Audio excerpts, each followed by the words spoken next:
qu'on appelle le thème. Et le thème que j'ai évoqué depuis dimanche dernier, c'était « Il n'y a rien de nouveau sous le soleil ». En quelque sorte, il n'y a rien de nouveau sur la terre des hommes. Amen. Ce que tu penses connaître, il y en a qui ont fait ça avant toi. Amen. Et c'est ce que j'avais expliqué la semaine dernière. Et j'ai pris l'exemple de Salomon. Et j'ai dit que pour ceux qui pensent connaître la vie aujourd'hui, qu'il y a des jeunes qui disent « Laisse-moi faire ma vie, laisse-moi mon moment, tu n'es pas à la mode là ». Il y a quelqu'un qui a tout goûté. Et cet homme-là, il s'appelle Salomon. En matière de femme, il n'y a pas quelqu'un qui a dépassé Salomon. En matière de richesse, il n'y a personne qui a dépassé Salomon. Dans tous les domaines, en sagesse, en royauté, en pouvoir et en puissance, Salomon avait tout eu. Et si à la fin de sa vie dans le livre d'Ecclésiaste, il s'assoit et puis dit « Vanité des vanités, toutes des vanités », mon ami sait qu'il a tout expérimenté. Il est bien placé pour te le dire. Donc il n'y a rien de nouveau sur la terre des hommes. Amen. Donc c'est une manière de nous interpeller. Et quand Salomon écrivait cela, il est en train de prévenir à la génération qui allait venir de faire attention à la vie que nous voyons. Et Dieu nous avait prévenu. Il dit, n'aimez point le monde, ni les choses qui sont dans le monde. Nous devons nous affectionner aux choses d'en haut. Bien que nous sommes terrestres, mais nous devons faire attention à notre vie. Amen. Et ce soir, c'est le même thème qui sera développé. Il n'y a rien de nouveau sous le soleil. Mais cette fois-ci, ça sera l'acte 2. Et ces vidéos-là doivent être enregistrées, mis sur YouTube, parce que ça va sauver plusieurs gens. Oh! Si vous voulez prêcher, je vais vous laisser la place.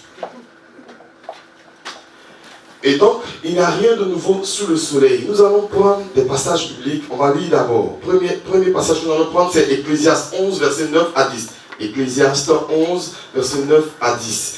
Et je lis la parole de Dieu. S'il vous plaît, est-ce qu'on peut se lever juste pour lire la parole de Dieu? Ecclésiaste 11, verset 9 à 10. Ecclésiaste 11, verset 9 à 10. Si tu lisais ta Bible avec ton père, Ecclésiaste, le cantique des cantiques, Ésaïe, Jérémie, lamentation de Jérémie. Si tu connais ce cantique, tu vas savoir trouver les pages vite. Amen. Il y a quelqu'un qui est assis encore, je t'entends pour pouvoir lire. Ça prouve que tu es connecté avec moi. À part maman William. Ecclésiaste 11, verset 9. Et je lis. La Bible dit, jeune homme, réjouis-toi dans ton adolescence. Pour certains, c'est écrit jeunesse, n'est-ce pas?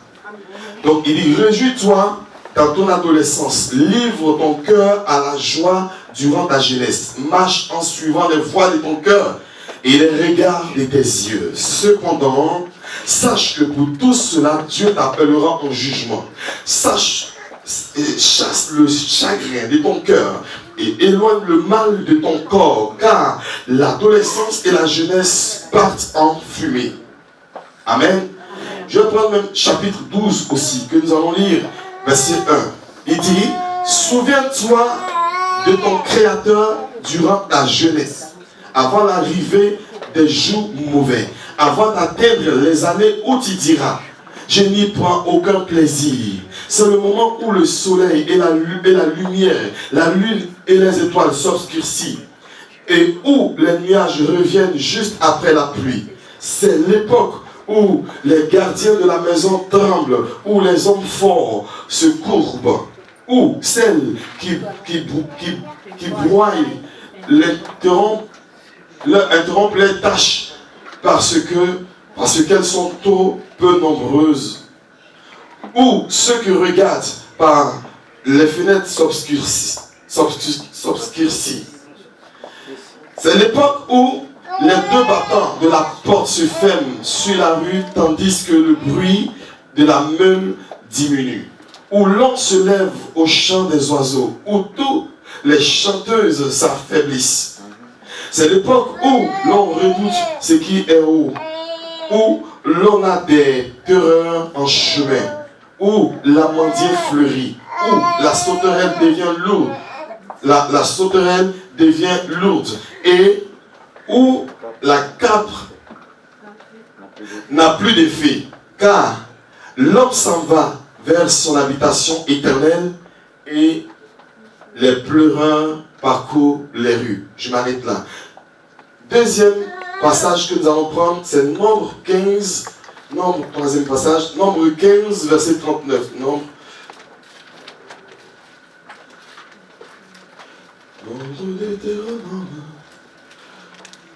Nombre 15, verset 39.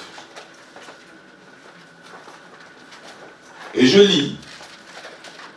Quand vous aurez cette frange, quand vous aurez, je vais reprendre à partir du verset 37 même. Nombre 15, à partir du verset 37.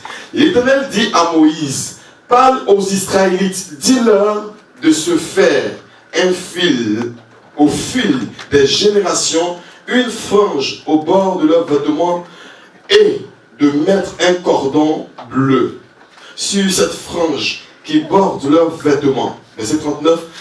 Quand vous aurez cette frange, vous la regarderez et vous vous souviendrez de tous les commandements de l'Éternel et les mettrez en pratique. Et vous ne suivrez pas les désirs de votre cœur et de vos yeux en vous laissant entraîner par eux à l'infidélité. Que le nom de Dieu soit béni. Le dernier passage que nous allons prendre, c'est Proverbe 4, verset 23. Proverbe 4, verset... Celui qui a trouvé vite, qui puisse nous le lire. Proverbe 4, verset 23. Si tu as trouvé avant moi, tu lis. J'ai lu la parole de Dieu. Vas-y. Proverbe 4, verset 23. Garde ton cœur plus que toute autre chose. Car de lui jaillissent les sources de vie.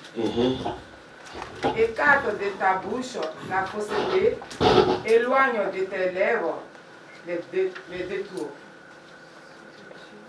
Amen. Amen. Quelqu'un, Mylène, tu peux nous le reprendre? Verset 23. Proverbe 4, verset 23.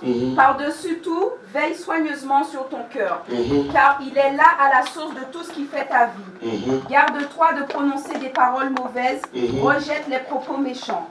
Regarde les gens bien en face, et que ton regard soit dirigé droit devant toi. Prépare ton chemin avant de t'y engager, et emprunte des routes sûres. Ne t'en écarte ni à droite, ni à gauche. Détourne ton pied du mal. Amen. Amen. Et nous prions. Seigneur, le moment est venu de pouvoir écouter ta parole. Nous prions que tous les cœurs soient disposés pour recevoir ce que tu as à nous instruire. Et je prie que notre charnel se taise, mais que ton esprit prenne le contrôle et que toute parole qui sortira de ma bouche, Seigneur, puisse couler de ton trône de grâce directement. Fais-moi du bien et fais du bien à ton peuple, Seigneur, que tu as disposé en ce soir au nom de Jésus-Christ et nous disons Amen. Amen. Est-ce que tu peux t'asseoir dans la présence de Dieu? Samuel, tu peux t'asseoir. Amen. Donc, bien aimé, avant de poursuivre mon allocution, laissez-moi vous parler d'une période d'âge de tout être humain. Que ce soit une fille ou un garçon, avant d'être adulte, mature, qu'on appelle homme ou femme, sont obligés de passer par cette transition. Dis-moi, amen. Tu es obligé de passer par cette transition. Quand tu nais, tu es enfant. Après, tu deviens fils et tu deviens jeune. Après, quand tu deviens jeune, tu deviens homme. Amen. Et après, tu deviens vieillard. Mais cette période d'âge-là, tu es obligé de passer par là. Tu es obligé de transiter par là. Tout être humain passe par là. Si tu ne passes pas par la période de l'adolescence, bien aimé, tu ne peux pas être un homme. Amen. Amen. Amen. Amen. Amen. Et ce message dont Salomon nous donne dans ce passage, c'est pour prévenir les jeunes, parce qu'aujourd'hui, les jeunes d'aujourd'hui pensent tout connaître. Les jeunes d'aujourd'hui pensent tout savoir. Les jeunes d'aujourd'hui pensent tout maîtriser. Et comme dans le premier passage du dimanche dernier, nous avons déjà élaboré que Salomon a tout goûté et il est mieux placé pour nous dire de faire attention. Et j'ai dit aux jeunes, ce message concerne les jeunes comme aussi les vieillards, mais j'ai dit aux jeunes de faire très attention, parce que la vie que nous voyons nous réserve beaucoup de surprises. Et quand nos pères, nos parents, nos mères nous disent de faire attention, c'est parce qu'ils sont passés par des chemins qui ne voudraient pas que nous puissions passer par là. Et s'il y a des choses qu'ils devraient reproduire, ils n'allaient plus le faire. Et donc, tout ce qui a été inscrit dans la Bible, c'est pour nous prévenir et nous permettre de mieux marcher. Quand tes parents ont fait des erreurs, si Dieu a permis que tes parents qui t'ont dévancé fassent des erreurs, ce n'est pas pour que toi aussi tu viennes reproduire les mêmes erreurs, mais que tu puisses au contraire les corriger. Donc, Salomon s'adresse dans le premier passage que nous avons lu, il dit jeune homme. Jeune homme, il y a deux mots dedans. Tu es jeune, mais tu tends vers la maturité. Et c'est une période d'âge où le jeune homme ou le jeune pense, tu vois, à l'âge de l'adolescence. Souvent vous dites, il passe des crises d'adolescence. C'est une période très dangereuse, c'est un tournant très dangereux. C'est un virage très dangereux où, si l'enfant a la crainte de Dieu dans son cœur, il réussira. Dis-moi la même fois. Mais si cette période, ce virage dangereux-là, si l'enfant n'est pas éduqué dans le Seigneur, si l'enfant n'a pas le respect des commandements de Dieu, cet enfant-là devient un élément très dangereux dans la société. Amen. Et c'est ce que l'État, c'est ce que le gouvernement d'aujourd'hui doit combattre, ce virage-là. On doit faire en sorte que les enfants soient bien éduqués, les enfants soient bien élevés, parce que aujourd'hui, ce que nous sommes en train de voir, le monde va à la dérive.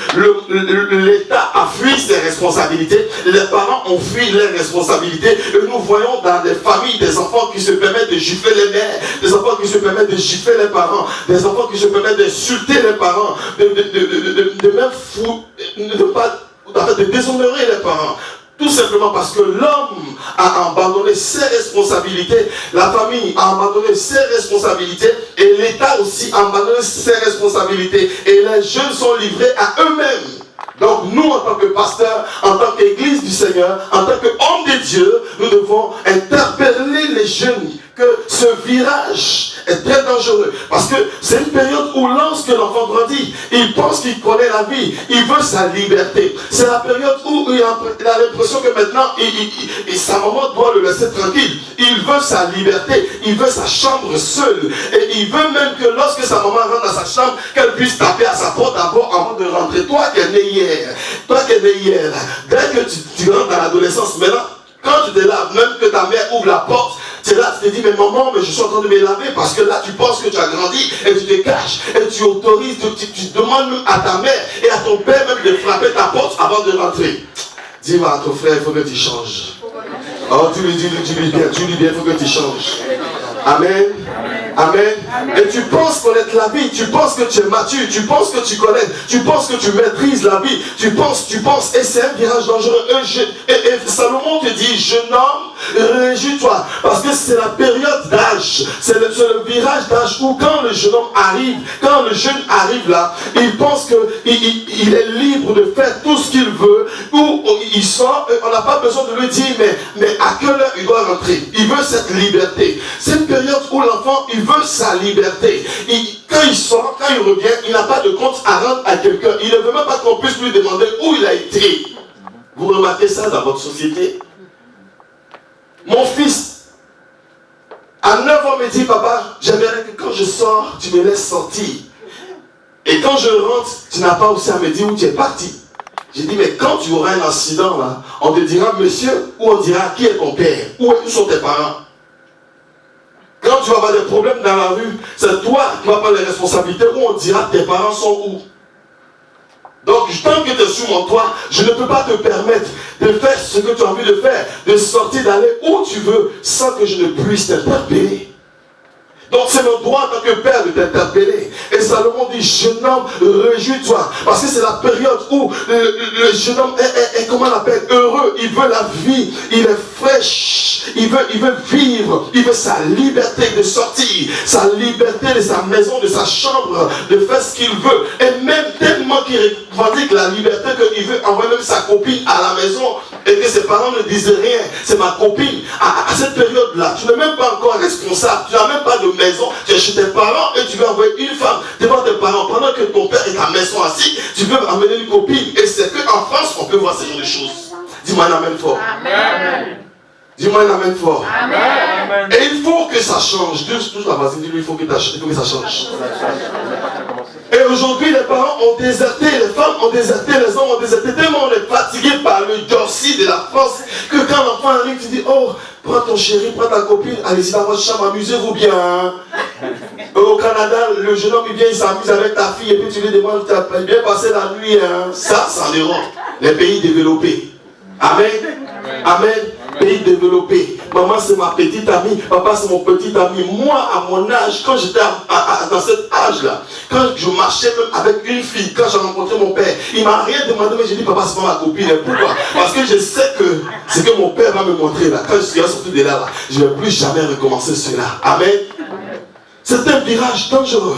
Et il dit, jeune homme, réjouis-toi dans ta jeunesse. Pourquoi? Parce que c'est là que le cœur se réjouit. C'est là qu'on a envie de sortir. C'est là qu'on a envie d'aller en boîte. C'est là qu'on veut les mini. C'est là qu'on veut les tatouages. C'est là qu'on dit, maman, tu ne connais pas la mode. Tu n'es pas la mode. Tu n'es pas stylé. Hein. Laisse-moi te montrer ce que c'est que la vie. Hein. Nous sommes stylés. Hein. Tu vois, tu as en arrière. Tu n'as même pas de téléphone. Tu n'as même pas de portable. Sérieux, c'est mon truc est là. Tu n'as même pas de portable. Tu veux iPhone. Tu veux ceci. Ce que tu es en train d'arriver là, c'est écrit dans la Bible. Dis à quelqu'un, ce qui est en train d'arriver là, c'est dans la Bible. Amen. Tu veux tout, ton cœur veut tout, ce que ton cœur désire. Tu veux le faire, tu ne coûtes personne, tu veux faire ce que tu veux. Et beaucoup de jeunes se sont laissés entraîner par leur cœur. Aujourd'hui, ils sont dans la tombe. Vous ne pouvez pas imaginer en Jamaïque ou aux États-Unis combien d'enfants qui se font flinguer. Même à Marseille, en France, combien de jeunes qui meurent. Chaque année, chaque jour, chaque nuit, chaque week-end, vous ne pouvez pas imaginer. Parce que nous avons laissé faire. Laissé le cœur les entraîner là où ils veulent. Et il y a deux éléments dans le corps du jeune homme. En cette période-là, qui le motive à désobéir, à être rebelle à la parole de Dieu. Et ce que Dieu craint, c'est que Dieu veut qu'à cette période-là, que tu fasses tout pour que ton cœur s'attache au commandement de Dieu et que tu puisses la mettre en pratique. Amen. Amen. Amen. Amen. Alors réjouis-toi dans ta jeunesse, livre ton cœur à la joie. Le cœur nous pousse dans des choses qui ne sont pas la gloire de Dieu. C'est pour cela que Proverbe 4, verset 23 dit, garde ton cœur plus que toutes les autres choses, car c'est de là que viennent les sources de la vie. Le cœur que tu as, si tu ne maîtrises pas ton cœur, si tu ne domptes pas ton cœur va t'entraîner vers des voies que Dieu n'est pas dedans. Ton cœur va t'entraîner dans des choses dans lesquelles Dieu n'est pas, et tu es obligé de veiller sur ton cœur. Il y a deux choses. Dans ce virage-là, qui nous entraîne dans le péché, qui nous entraîne dans le mal, c'est le cœur. Le cœur a des désirs, le cœur a des penchants, le cœur a des convictions. Et nous devons maîtriser notre cœur par la mettre en pratique de la parole de Dieu. C'est en ce moment-là que nous devons éduquer nos enfants à être imprégnés dans la parole de Dieu. Et laissez-moi vous dire qu'un enfant, un adolescent qui a bien mis la parole de Dieu en pratique, quand il grandit, il fait passer des bêtises. Et même quand il retrograde, la parole de Dieu reste comme une sémence dans son cœur. Et c'est ce qui nous a sauvés. Parce que nous n'avons pas connu les boîtes de nuit, nous n'avons pas connu les choses dans le monde. Ce qui fait que même quand le jour on a essayé dans le monde, la parole de Dieu nous interpellait. Sors de là, ce n'est pas ta place, reviens dans la maison de Dieu. Pourquoi? Parce que dans notre adolescence, quelqu'un a eu l'invitation de nous amener à l'église et de nous faire écouter la parole de Dieu. Et cette parole est restée dans notre cœur. Et nous savons que même si les autres fumaient, mais ce n'était pas notre truc. Et même si les autres couchaient avec les filles en désordre, ce n'était pas notre truc. Parce que nous avons reçu un enseignement, une éducation qui vient de la parole de Dieu. Amen. Amen. Amen. Donc il dit, réjouis-toi. Aujourd'hui, ton cœur veut se réjouir. Tu as envie de faire ce que tu veux. Tu veux ta liberté. Même des grandes personnes, aujourd'hui, maintenant, leur cœur est renversé comme des adolescents. Vous allez voir des papas de famille, ils se lèvent un matin et puis disent, je n'ai pas vécu dans ma jeunesse, c'est maintenant que je vais faire la vie. Et c'est maintenant là qu'il veut courir les jupons. C'est maintenant qu'il veut courir les petites filles dans le quartier. Il est papa, mais il se comporte comme un enfant. Amen. Gloire à Dieu. Et ça existe dans notre société là. Il est papa, mais tu ne peux pas respecter ça. Comme si son cœur maintenant devenu le cœur d'adolescent. C'est là où le diable a renversé la chose maintenant. Il veut rattraper le temps qu'il a perdu. Et tu le vois vieux, mais son comportement dirait un enfant. Et le diable manipule le cœur des enfants. Et beaucoup d'enfants sont devenus rebelles à leurs parents. On ne peut plus leur dire un mot. On ne peut plus leur parler. L'enfant regarde sa mère droit dans les yeux et puis elle suit sa mère. La fille regarde son père droit dans les yeux et dit, t'es pas mon père, t'es un clown. Ici à Paris, on entend tout ça. Parce que les assistants sociaux ont fabriqué des maisons pour les accueillir qu'on appelle jeunes foyers des jeunes. Donc même si tu fais n'importe quoi que ta mère te frappe, l'État va te récupérer pour te mettre là-bas. Là-bas, tu es libre de faire ce que tu veux. Elle a 15 ans, elle a 2 enfants, ça ne sert rien pour elle. Il y a l'État qui va s'en occuper, la vie continue. Et son cœur entraîne encore vers ses penchants. Impoli jusqu'à paresse, tu ne peux rien lui dire. Il n'y a rien de nouveau sur la terre. Il y en a qui ont fait ça avant toi. C'est pour cela que je te dis, reviens sur terre, reviens sur terre. Dis à ta voisine, reviens sur terre. Des fois, on est obligé de t'interpeller, reviens sur terre. Gloire à Dieu. Donc, il dit ton cœur et aussi tes yeux. Il dit les regards de tes yeux. Il y a ton cœur qui t'attire vers des choses qui ne sont pas la gloire de Dieu. Mais il y a aussi ce que tes yeux voient. Car tout ce que nos enfants voient là, c'est à la télé qu'ils voient. Des fois même, tu peux bien éduquer ton enfant à la maison. Mais quand il sort au dehors et qu'il voit, toi, tu peux lui donner un téléphone Nokia d'ancien temps. Mais lui, quand il va à l'école, qu'il voit son voisin qui a iPad, dernier cri. Et quand il vient à la maison, il dit, mais papa et maman, mais pourquoi vous me donnez un tel téléphone? Il commence à te rebelle à cause du téléphone, mais le téléphone sert à quoi? C'est pour t'appeler, pour te dire, mon fils, t'es où? Et là, c'est quoi? Moi, mon fils, t'es où? Tu es rentré de l'école. C'est pour ça que je te donnais le téléphone. Mais pas pour aller sur le téléphone et tchatcher avec des inconnus, des gens que tu ne connais pas. Amen. Et ce qu'ils voient à l'école, c'est ce qu'ils veulent reproduire à la maison. L'autre, son père lui a offert, comment on appelle, un vélo à tel âge ou bien une voiture. Toi, tes parents veulent bien t'éduquer et tu arrives à la maison, tu commences à prendre la tête à tes parents, tu commences même à bouder parce que tu as demandé ça, tes parents ne t'ont pas donné. Tu commences à bouder parce que tes yeux ont vu. Et Salomon dit, réjouis-toi dans ta jeunesse et marche selon. Il est en train de te dire, comme on fera tout pour te dire arrête, mais tu ne veux pas arrêter, vas-y, marche dedans. Fais ce que ton cœur le désire. Suis les désirs de ton cœur.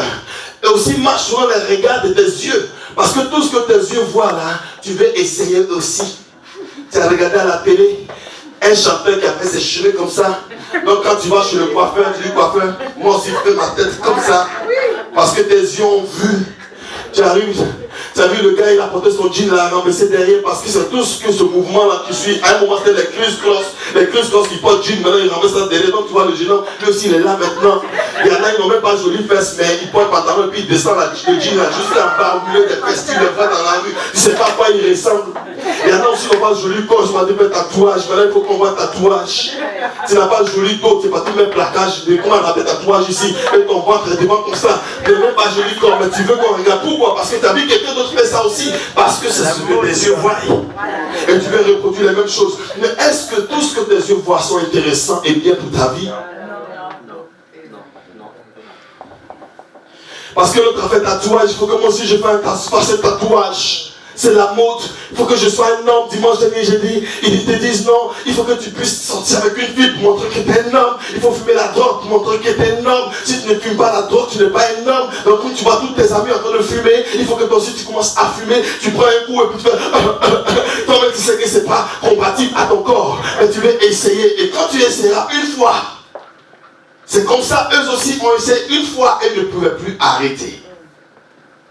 Alors, il dit, éloigne le mal, éloigne le chagrin de toi, éloigne le mal de ton cœur, éloigne cela de ton cœur, éloigne cela. David pouvait aller même jusqu'à dire, je ne mettrai rien d'impur sur mes yeux. Parce qu'un jour, il était à sa fenêtre, et c'est parce qu'il a regardé la femme de quelqu'un qu'il a mené jusqu'à être adultère. Et il ne va pas s'arrêter là, il va aller jusqu'à être criminel. À cause de quoi? Les regards des cieux.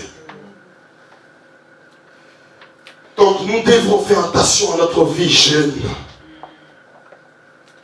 homme.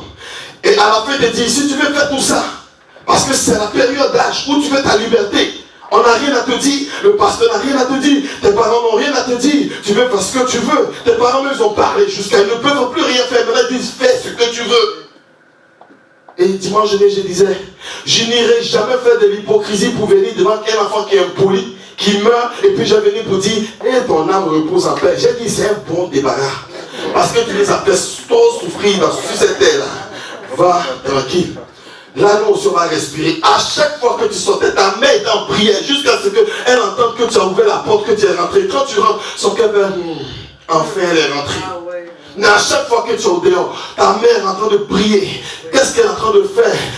Où il est? Tu donnes du chagrin à ta famille.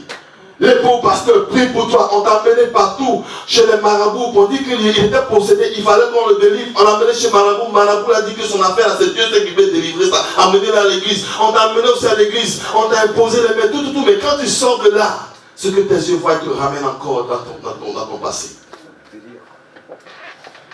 Alors sache que pour tout cela, Dieu t'appellera en jugement. Il faut que tu saches. Si tu n'as peur de personne, si tu n'as peur de pasteurs, tu n'as peur de la parole de Dieu, tu n'as peur de Dieu, tu n'as peur de tes parents, mais souviens-toi que pour chaque acte que tu poses sur la terre des hommes, Dieu t'appellera en jugement. Parce que la vie que tu as là ne t'appartient pas. Il y a quelqu'un qui t'a donné cette vie.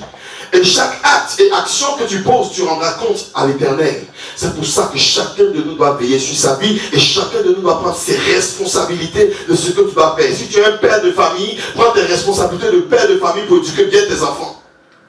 Ce n'est pas quelqu'un qui va le faire pour toi, ce n'est pas la maîtresse de l'école qui va le faire. Commence dès maintenant à priver tes enfants de certaines choses. J'ai dit que mon enfant n'aura pas d'iPhone tant qu'il n'arrive pas, il n'est pas étudiant. Et je vais aller chercher Nokia ancien là pour lui donner. S'il veut, il ne faut pas qu'il soit content. Parce qu'aujourd'hui, tout ce qu'on leur donne, il y a des choses même que vous, les enfants, vous connaissez que les parents ne connaissent pas. Des choses que vous voyez dans le secret que vos parents ne connaissent pas. Dès qu'ils rentrent dans la chambre, tu as fermé ton camion en bas de ton lit. Elle ne sait même pas. Elle te voit à la maison gentille. Elle te voit comme un ange, mais tu es un démon. Quand on vient à l'église, il te dit la sainte, mais dès que tu tournes, maman n'est pas là pour te voir, papa n'est pas là pour te voir. C'est toi qui fumes dans le secret. Tu te caches pour boire, tu vas en boîte, tu violes les filles, tu fais n'importe quoi. Et quand tu viens à la maison, tu essuies ta bouche, tu mets. Maintenant, il y a des choses qui sentent bon dans la bouche, même pas qu'on puisse détecter que tu as fumé un. Mais sache que Dieu t'a vu. Et pour tout cela, Dieu t'appellera en jugement. Donc garde ton cœur. Mon cœur m'attire. Je ne sais pas comment gérer. Un jour, mon fils m'a posé une question que je ne pouvais pas répondre. Il dit, mais papa, comment on peut maîtriser ça? Il dit, moi-même, le pasteur n'a pas encore trouvé la solution. Parce qu'il veut bien. Il sait que c'est mauvais de regarder des choses impures. Et aujourd'hui, même si tu ne veux pas regarder, tu es en train de regarder la télé maintenant. Avant, ils faisaient comment des émissions de mariage en semaine. Maintenant, ça ne les a pas plu. Ils se sont dit, il faut que maintenant on introduise les hommes aussi qui se marient dedans. Donc maintenant, toi, tu as assis, tu as éduqué ton enfant à lui dire que les hommes là, ils marient les femmes. Maintenant, il a assis lui à la télé, puis voir deux hommes qui vont s'embrasser. Là. C'est la société d'aujourd'hui que nous vivons. Amen. Amen. Alors faisons attention à notre vie. Éduquons bien nos enfants. Et enfants, écoute tes parents. La vie que tu penses et les choses que tu fais en cachette derrière tes parents qui ne savent pas là, redescends sur terre. Il y en a beaucoup comme toi qui sont dans la tombe aujourd'hui. Et Dieu va leur demander des jugements et des comptes. Donc la vie que Dieu nous a prêtée, nous devons faire attention. Pour terminer, Salomon a dit quoi? Salomon a dit dans Ecclésiaste 13, 12, verset 13, on va le prendre. Ecclésiaste, je vous ai dit que je ne tue pas dans les prédications. On a su louer Dieu comme ça. Ecclésiaste 12, verset 13. Salomon, après avoir vécu tout ça, ce que toi tu penses vivre aujourd'hui, jeune homme, jeune fille, il dit, écoute la conclusion de ce discours. Il dit, crains Dieu, il respecte ses commandements, car c'est ce que doit faire tout homme. En effet, Dieu amènera toute œuvre en jugement, ce qui et jugera, et ce jugement se portera sur tout ce qui est caché, que ce soit en bien ou en mal. Dieu ne va pas juger ce qu'on ne voit, ce que tout le monde voit là. C'est-à-dire que ce que tout le monde voit, on te voit, tu es bien, à la maison tu es bien, tu es poli, tu respectes les gens. Mais il dit, Dieu va juger. Ce jugement que tu vas faire là, ça va se porter sur tout ce qui est caché. Que tu fais en sous-marin là. C'est ça. Quand j'ai lu ça, il dit, mais Seigneur, c'est que moi-même là aussi, il y a des choses en sous-marin, il faut que je règle ça. Donc au du monde on est là. Il n'y a pas fait de... Vous pensez que les pasteurs, c'est tous les pasteurs qui sont saints? Il n'y a même pas un seul qui soit saint. Nous tous là, on a un mauvais côté. Chaque être humain, laissez-moi vous dire, il n'y a pas d'homme parfait. Il y a n'y en a même pas un seul. Celui qui dit a trouvé un homme parfait, viens me dire. Maintenant, si tu as trouvé un homme qui est parfait jusqu'à toi-même, tu veux la vie, tu dis, ma copine elle a eu un mari qui est parfait, laisse tomber. Rentre dedans, tu vas comprendre. Ou bien demande-toi à ta copine. Au début, elle va te dire, ça va bien, hein. Mais après, elle va te dire, mais. Tu vas comprendre qu'il y a un petit peu à côté. Il n'y en a pas. Même moi qui vous parle, je me force. Je me traite dur. Parce que je